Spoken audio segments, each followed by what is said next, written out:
Hello viewers, আসসালামু আলাইকুম। Welcome back to my channel Sharmi's blog. আশা করি ভালো আছেন সবাই। আমি আল্লাহর রহমতে বেশ ভালো আছি। আজকে আবার একটি নতুন ভিডিও দেখার জন্য সবাইকে আমন্ত্রণ জানাচ্ছি।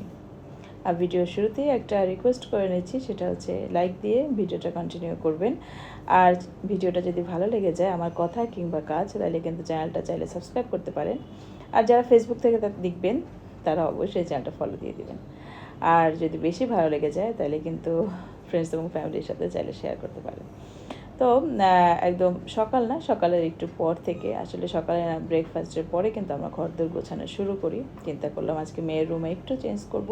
মেয়ের রুমের একটা ট্যুর ভিডিও আসবে ইনশাল্লাহ, খুব তাড়াতাড়ি দিব। তো এটার জন্য কিছু প্রিপারেশন চলছে। আর শুক্রবার কাজগুলো তো আমরা একটু স্পেশাল করি, বা একটু ক্লিনিং, একটু ঘর গোছানো, এসব কাজ দিয়ে শুরু করি। তো আমি চিন্তা করলাম পর্দাটা চেঞ্জ করব, যেহেতু আমার মেয়ের রুমের সব ফার্নিচারগুলো হোয়াইট এবং সব কিছু হোয়াইট রাখতেই পছন্দ করে। আমি নিজেও আসলে পছন্দ করি। রুমটা গেলে আমার একটা শান্তি শান্তি ফিল হয়। মাঝে মাঝে গিয়ে বসে থাকি, আমার কাছে খুব ভালো লাগে যে সব কিছু সাদা, একটা অন্যরকম স্নিগ্ধ একটা ব্যাপার থাকে জিনিসটার মধ্যে। তো আমি আসলে চিন্তা করলাম যে আমার কাছে সাদা যেহেতু পর্দাটা আছে, আমি এই পর্দাটাই সেট করে দিই ওর রুমে। ওর রুমে একটা অ্যাশ কালারের পর্দা ছিল, তো রুমে একদম সব কিছু সাদা থাকার কারণে মনে হলো যে পর্দাটা সাদা দিলে আমার মনে হয় আরও বেশি ভালো লাগবে। তো আমি সেটাই চেষ্টা করলাম যে পর্দাটা একটু চেঞ্জ করে দিই। আর ওর রুমের এখানের ভিউটা কিন্তু খুব সুন্দর, একদম খোলা, আর গাছ, এখানে বিল্ডিং নাই কোনো, মানে এই জিনিসটা খুব বেশি ভালো লাগে। এই জন্য আমার এই রুমটা বেশি ভালো লাগে, যে একটু মানে ন্যাচারাল লাইটটা আসে, আর ভিউটা খুব সুন্দর, অনেক দূরে দূরে ফ্ল্যাটগুলো। আর আমাদের এরিয়াটা একটু অন্যরকম, মানে আসলে এখানে যারা আছে তারাই এই সুফলটা ভোগ করে, এটা আসলে বাইরের মানুষকে বোঝানো যাবে না। কারণ অনেক বছর ধরে আছি, থাকতে থাকতে একটা ভালো লাগা তো কাজ করেই, যার যার এলাকায় তার। আর তারপরেও এই এলাকায় বিশেষ কিছু সুবিধা আছে, সেটা না হয় অন্য একদিন বলবো, এই আর কি। তারপরে এই যে আমাদের পর্দা লাগানো হয়ে গিয়েছে, পর্দাটা লাগানোর পর আমার মনে হচ্ছে না, লাইটটা আরও খুব ভালোভাবে আসতে পারছে। কারণ বিল্ডিং যেহেতু অনেক দূরে দূরে, ওরকম বাসা দেখার কোনো চান্স নেই, বা দিনের আলোতে কিন্তু রুমের মধ্যে থেকে দেখাও যায় না। তো আমি তারপর একটু টেবিলটা একটু মুছে টুছে যে লাইটগুলো ওগুলো আবার সেট করে নিচ্ছি। কারণ তো আমি মাঝে মাঝে এই কাজগুলো করি, কারণ হোয়াইট ফার্নিচার কিন্তু মেনটেন করা অনেক কঠিন। তারপর আমার ছেলে মেয়ের একটু ছবিগুলো আমি দেখলাম, ওদের ছোটোবেলার ছবিটা আমি সবসময় ওদের বেডে রাখি, আমার মেয়ের ভালো লাগে। আর এই যে এগুলো কি বলে, ক্যান্ডেল হোল্ডার, এগুলোর নাম সম্ভবত, আমার কাছে তাই মনে হয়, আড়ঙের। এগুলো অনেকদিন ধোয়া হয়নি, একদম কালারটা ডিসকালার হয়ে গিয়েছিল। আর আমি কিন্তু এটা লেবু দিয়ে সবসময় ধুই, আর লেবু দিয়ে ধোয়ার পরে কিন্তু এটা একদম নতুন হয়ে যায়, মনে হয় যে এরকম যে এই মাত্র কিনে এনেছি দোকান থেকে। তো এরকম একটা অবস্থা। আর এই পিতলের জিনিসগুলো কিন্তু মেনটেন করা আমার মনে হয় খুব সহজ, এগুলো কখনোই পুরনো হয় না, একটু ওয়াশ করলে বা একটু যত্ন নিলে কিন্তু আবার সে আগের অবস্থানটা চলে আসে। এই জিনিসটা কিন্তু অনেক মজার, আমার মনে হয় যে জিনিসটা কখনোই কিন্তু পুরনো হবে না আপনার কাছে। আর এইসব জিনিস না, এগুলোর চাহিদা বা এগুলোর নতুনত্ব কিন্তু সবসময় থাকে। আর আড়ঙের জিনিস দিয়ে ঘর সাজাতে আমার বরাবরই ভালো লাগে। আমি একদম আমার সংসারের শুরু থেকে আড়ঙের জিনিসের সাথে আছি। হয়তো অনেকে এখন অনেক ধরনের কথা বলে, এটা যে যাই বলুক, এটার আমার মনে হয় এটার আবেদন বা এটার চাহিদা আমাদের গৃহিণীদের কাছে একটা অন্যরকম ব্যাপার, এটার ভালো লাগাটা অন্যরকম। তো অনেক কিছু আছে, অনেক ফ্যান্সি জিনিসপত্র দিয়ে ঘর সাজায় মানুষ এখন অনেক কিছু, কিন্তু আমার না একদম এই ভালো লাগাটা এখানে আটকে আছে, আমি এটার মধ্যে থেকে আর বের হতে পারছি না। মাঝে মাঝে আড়ঙে না গেলে মনে হয় না ভালো লাগছে না, ওখান থেকে কিছু কিনি, নতুন কি আসলো, এই জিনিসগুলোর একটা অন্যরকম চাহিদা আমার কাছে আছে একদম শুরু থেকে। হয়তো ওই প্রথম ভালো লাগাটা এখনও রয়ে গেছে, বা যাই হোক।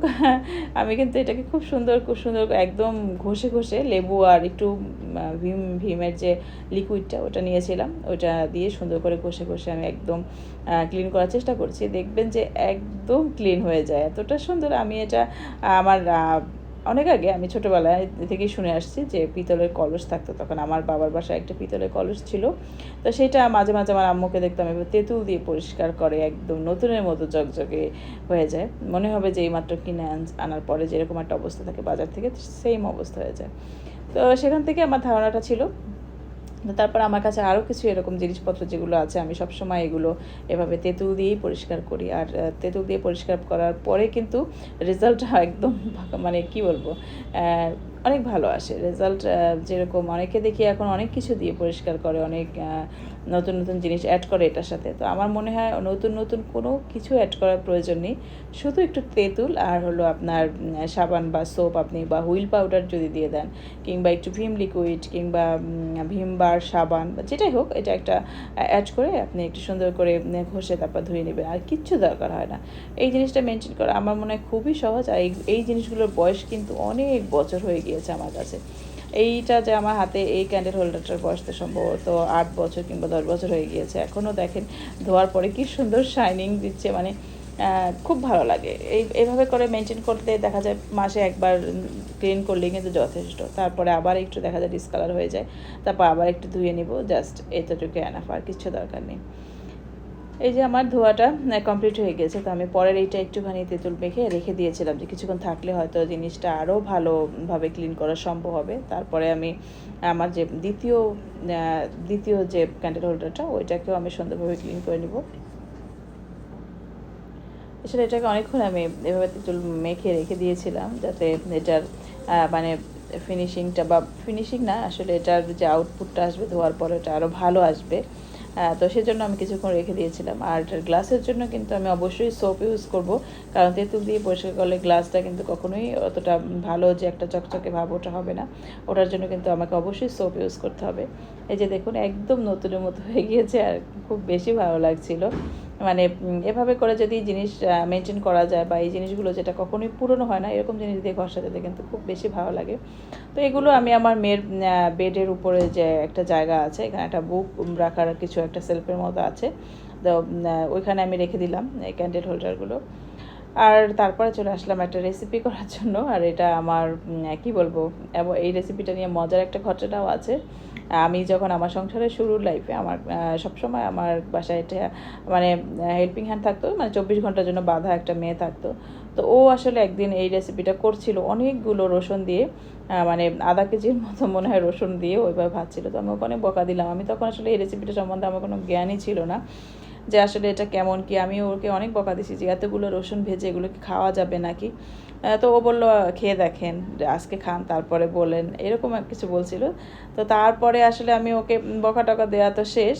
তারপরে রেসিপিটা ও যখন বানালো, হাতে বেটে ভর্তাটা করলো, তারপরে মানে খাওয়ার পরে আমি এতটাই মানে ভালো লেগেছিল, বা আমি মানে কি বলবো, তখন ওকে খারাপ লাগছিল যে আমি ওকে কেন বকা দিলাম।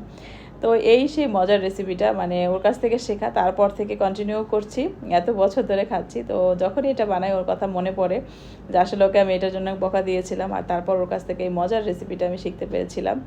তো আসলে জীবনে এরকম কিছু কিছু স্মৃতি যেটাকে অনেক পুরনো দিনের কথা মনে করিয়ে দেয়।